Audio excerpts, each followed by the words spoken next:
unknowns about this COVID-19, and China, the Chinese government, is responsible for this lack of information. Do you think this is actually becoming an obstacle for developing a vaccine sooner?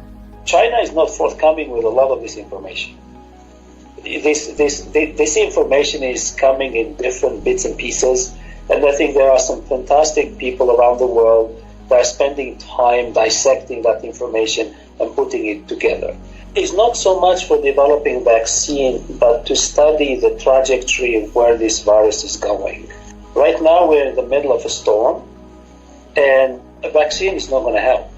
Even if we have a vaccine today, it's not going to help. I think people don't realize that vaccines don't work for every individual that gets the vaccine. Vaccine is a preventative thing. Vaccine is really helping your immune system to kickstart. Your immune system is really what protecting you. The vaccine is just helping, pointing to the immune system where to go. The information that we're lacking from China is about one individual, patient zero. The case in Italy, the cases in Iran, we have few cases in the United States, especially on the west coast of America, where we can't link that fingerprint to the virus from Wuhan. So without that information of that patient zero in Wuhan, it's really, we are in a bad situation to understand where this virus is going. So that information will be really critical for us to understand the evolution of this virus. And that would really help us stop the spread, not to treat the virus, really stop the spread. So you're saying that the patient zero is the key to understand the nature of this virus and contain this virus? So, yes, patient zero is really critical to tell us what were these, what we call advantageous mutations. One time it can infect us, that's the transition.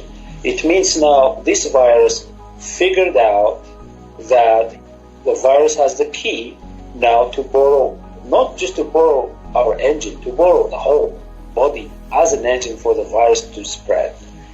The only way to keep it at bay, if you have a very good vaccine that makes antibodies that's going to neutralize the virus and clear it, that's wonderful.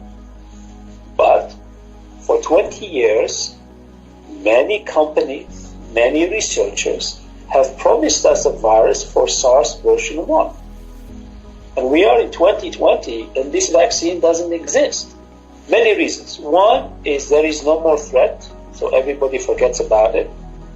Two, they have tried and they have identified difficulties that these viruses are not amenable to a vaccine. And because of that, they may need several years of research. The best comparison to that is the Ebola virus in Africa. The only reason we got a vaccine for Ebola is because Ebola decided to leave the continent of Africa and start infecting people in Europe and in America. So those people start getting worried about an Ebola spread on their own soil.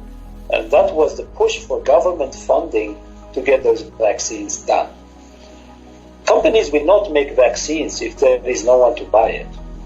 They only make it when the government is under crisis.